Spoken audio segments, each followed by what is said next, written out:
تیوی ریاست کمیته دولتی امنیتی ملی جمهوری تاجیکستان در ولایت ختلان در حدود ناحیه خوالینگ حالت دست داشتن در معاملات غیر قانونی مواد نشأت‌دار را آشکار و شخصی گمانبر در این عمل را بازداشت گردید. گزارش در این خصوص. 10 сентябри соли ҷорӣ дар рафти гузарондани чорабиниҳои оперативии ҷустуҷӯӣ аз тарафи кормандони гурӯҳи оперативии раёсати кумитаи давлатии амнияти миллии ҷумҳурии тоҷикистон дар вилояти хатлон дар ҳудуди ноҳияи ховалинг шаҳрванд тоирова гулистон ҳалимовна соли таваллудаш 1973 зода ва истиқоматкунандаи маҳаллаи 8 марти ҷамоати шаҳраки ховалинги ноҳияи ховалинг ҳамшираи тиббии маркази саломатии ноҳияи ховалинг бо ҷурми даст доштан дар муомилоти ғайриқонунии маводи мухаддир боздошт гардид.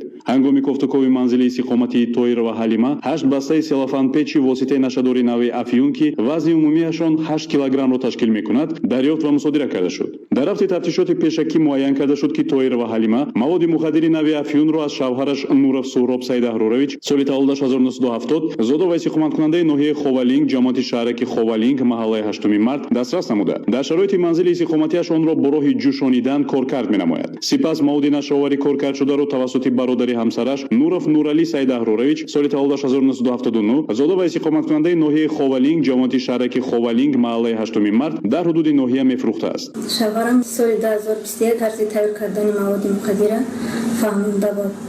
ҳамин сентябри соли 2023 ҳеварам як пакети салофанӣ ки дар дарунаш 8 бастаи маводи мухаддир буд. ин 3 бастаи гирифтам дар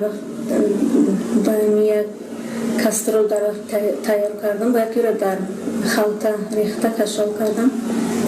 баъдам обиро дар ҷӯшондам. дар ҳамин вақт кормандони амният маро дастгир карданд. соли 2021 бародарам нуров суҳроб оилааш тоирова гулистон ва миқдори 7-8 маротиба маводи нашаоварди афион ба ман оварда дод ки ягон кас намегзарон мебурдам ба дастопини ноҳияи ховалинг медодам аз 100 то 300 сомонӣ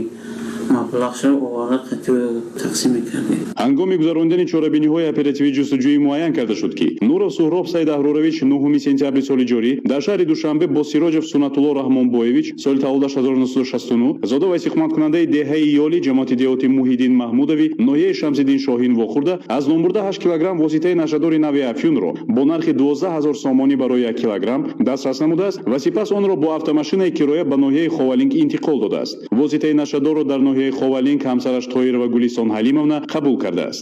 дар шаҳри душанбе кӯчаи чишашон вохӯрдем ҳатти ҳоҷиам ҷоя ки дидимаш оидин маводи муқаддир барои хариду фурӯш маслиҳат кардем. аз соли 2021 то ҳозира мара 3 бор ҳамин чиз маводи муқаддир таъмин кард. як бор 10 кило, 2 бор 8 килои ина меовардам хонада ма худам тайёрш мекардам. додарам нуров нуралӣ сайдаҳрурович амира қисман савдо мекард.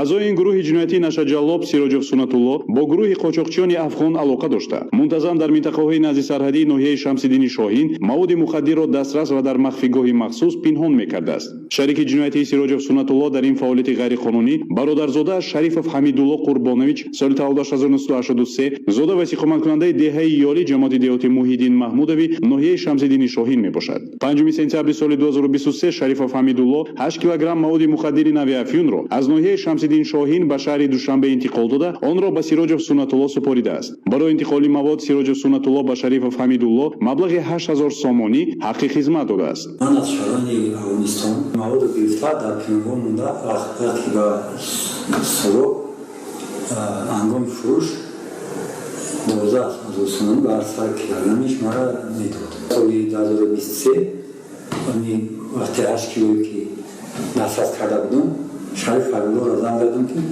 пингон 8 килограмм мавода гирифта ба шаҳри душанбе меовард ки ман ба ту 2 килограммиш 1000 сомонӣ метиҳам. ва гирифта дар шаҳри душанбе мара оварда дод мавода ман ба нур суҳроб амир супоридам. 13 сентябр дар шаҳри душанбе мана коргарони амният дастгир карданд. девали 5 сентябр буд рафтам ҳамон борхатаро пайдо кардам аз махфиҳои ҳамон муваққатиш ва дар дохилаш 8 баста سبب همه رو گرفتیم با تاکسی های نقلیه راحتی به شهر شمالی رو بردم اما همزیای سنتلا دادم با ما 80 برسون داد ما بشه خونه آمد оид ба ҳолати мазкур бо дастасии моддаи 200 қисми 4 бандҳои д ва г кодекси ҷиноятии ҷумҳурии тоҷикистон парвандаи ҷиноятӣ оғоз карда шуда тафтишоти пешакӣ идома дорад. аъзоёни ин гурӯҳи ҷиноятии наша ҷаллоб аз зумраи он ҷинояткороне мебошанд ки барои ба даст овардани маблағи муфт садҳо наврасу ҷавонро ҷониби марг мебаранд ва оилаҳои онҳоро бадбахт мегардонанд. аз ин рӯ тамоми қишрҳои ҷомеаро зарур аст ки ҷиҳати мубориза бо ин вабои аср ва решакан кардани он бояд ба мақомоти ҳифзи ҳуқуқ кӯмак расонанд. дар ноҳияи Ховалинг дар асоси барномаҳои давлатӣ оид ба рушди соҳаи боғпарварӣ дар ҷумҳурии